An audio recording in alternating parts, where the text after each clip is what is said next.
Assalamualaikum warahmatullahi wabarakatuh. Kami dari kelompok pertama yang beranggotakan Dwiki Ahkam Maula dengan NIM 2004016046, kemudian Ika Azahra Rismawati dengan NIM 2004026050, dan kemudian dengan saya sendiri Lailatul Sofrina dengan NIM 2004016051. Di sini kita akan menyampaikan sesuplik sejarah dan nalar sejarah menurut Georg Wilhelm Friedrich Hegel. Georg Wilhelm Friedrich Hegel atau dikenal dengan J.W.F. Hegel adalah seorang yang berkebangsaan Jerman. Ia dilahirkan pada tahun 1770 pada tanggal 17 Agustus di kota Stuttgart, Jerman. Ia lahap dengan membaca literatur, surat kabar, esai filsafat, dan tulisan-tulisan tentang berbagai topik lainnya. Hegel adalah sosok filosofis idealis berlatar belakang teolog, dan pada dirinya terpadu dua struktur bangunan intelektual, teologi, dan idealisme post-Kantian.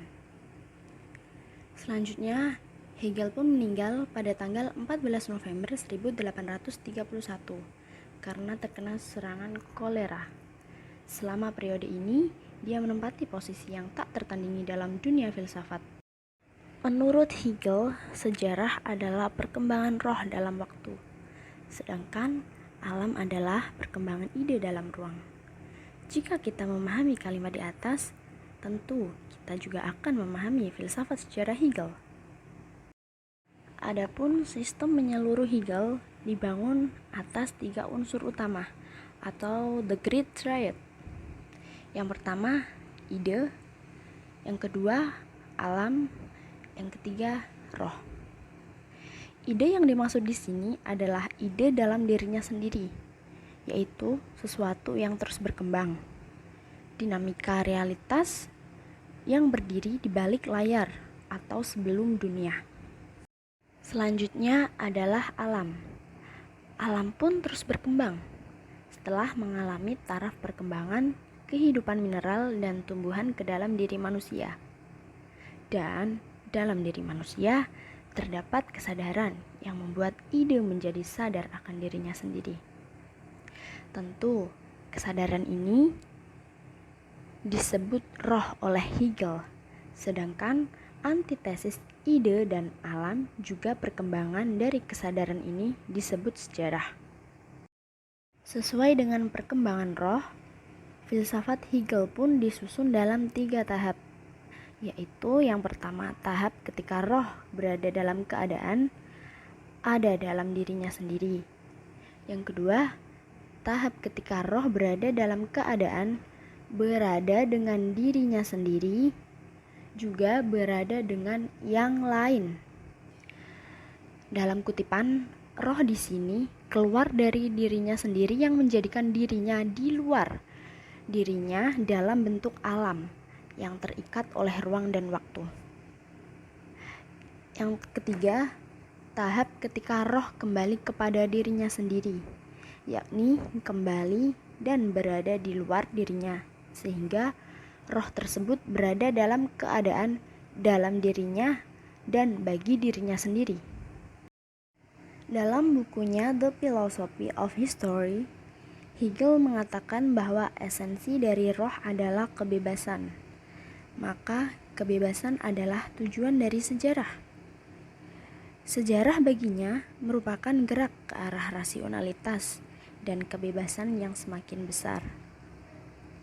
Hegel pun kemudian merumuskan perkembangan historis roh yang terbagi dalam 3 tahap. Yang pertama, ke arah timur, yang kedua, bagian Yunani dan Romawi, dan yang terakhir adalah Jerman. Pembagian ini didasarkan atas trias Hegel, yakni roh objektif, roh subjektif, dan roh mutlak. Dalam dunia timur, roh belum sadar diri. Manusia masih dalam keadaan alami.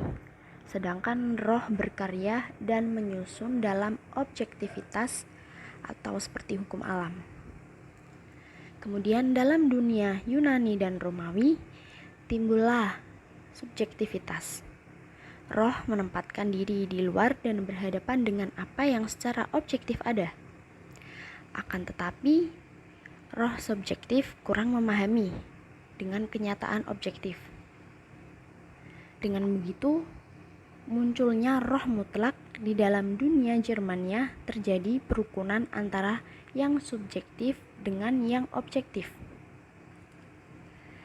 Pemikiran Hegel pun mengarahkan kita kepada pemahaman bahwa sejarah merupakan pergerakan penuh tujuan atas cita-cita Tuhan untuk kemanusiaan.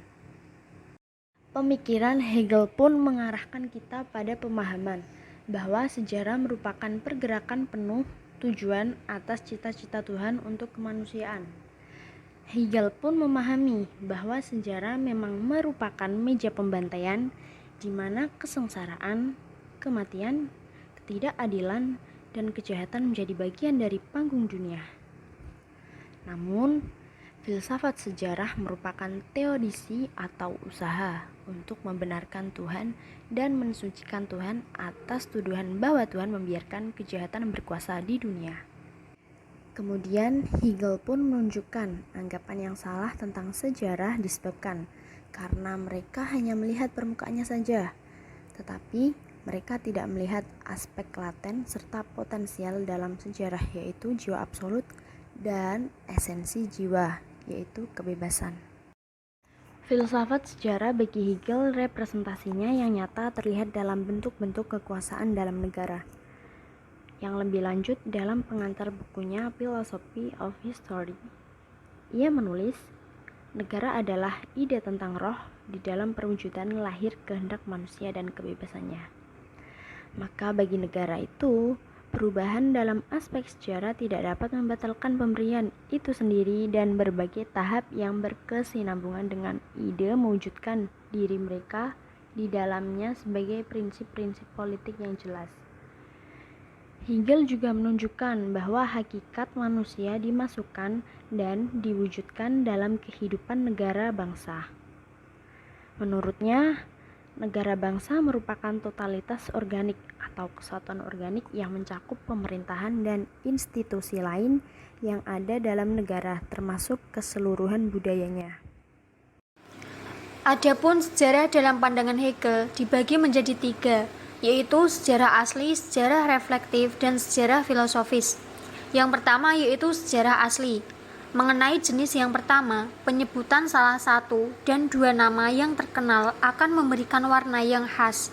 Kategori ini diberikan oleh Herodotus dan Thucydides dan para sejarawan lain yang memiliki orde yang sama, yang pemaparannya sebagian besar terbatas pada perbuatan, peristiwa, dan keadaan masyarakat yang ditemukan di hadapan mereka, serta mereka turut ambil bagian di dalam semangatnya. Mereka secara sederhana memindahkan apa yang berlangsung di dunia sekitar mereka, kawasan intelek representatif, sebuah fenomenon lahir, dengan demikian diterjemahkan menjadi sebuah konsepsi batin. Dengan cara yang sama, penyair bekerja dengan bahan yang diberikan kepadanya. Yang kedua yaitu sejarah reflektif. Sejarah ini terbagi lagi menjadi 4 jenis, akan tetapi berbeda jenis. Sejarah asli, sejarah reflektif oleh Hegel diberi pengertian sebagai sejarah yang cara penyajiannya tidak dibatasi oleh waktu yang dengannya ia berhubungan, melainkan yang rohnya melampaui masa kini. Jika dalam sejarah asli, seorang penulis sejarah berada di dalam sejarah yang ia tulis, sama-sama berada dalam roh zaman yang ditulisnya, maka sejarah reflektif tidak seperti itu. Bahwa seorang penulis sejarah jenis kedua ini tidak terbatasi oleh waktu, tempat, dan kebudayaan. Ia bisa saja menyajikan sejarah suatu zaman berbeda dengan roh dirinya sebagai penulis. Yang ketiga yaitu sejarah filsafati. Definisi filosofis secara umum menunjukkan bahwa filsafat sejarah bukanlah apa-apa selain kontemplasi mendalam tentang sejarah. Berpikir adalah satu hal yang pasti kita lakukan sendiri tanpa bantuan. Dalam sensasi, kognisi, dan intelek manusia, dalam insting dan kemauan manusia, sejauh mereka adalah manusia, terdapat sebuah elemen pikiran. Dalam sejarah, berpikir adalah tindakan mensubordinasikan data realitas yang kemudian berlaku sebagai pembimbing dan landasan bagi sejarawan. Di sisi lain, filsafat menghasilkan ide-idenya dari spekulasi tanpa merujuk kepada data-data. Jika filsafat mendekati sejarah dengan ide-ide, bisa dikatakan bahwa filsafat akan memperlakukan sejarah sebagai materi kasarnya dan tidak meninggalkannya begitu saja, akan tetapi membentuknya sesuai dengan ide-ide itu dan kemudian mengkonstruknya secara a priori. Tetapi karena sejarah dianggap bisa memahami peristiwa dan tindakan sebagai suatu peristiwa dan tindakan semata, maka semakin faktuallah sejarah itu. Cukup sekian presentasi dari kelompok kami. Wassalamualaikum warahmatullahi wabarakatuh.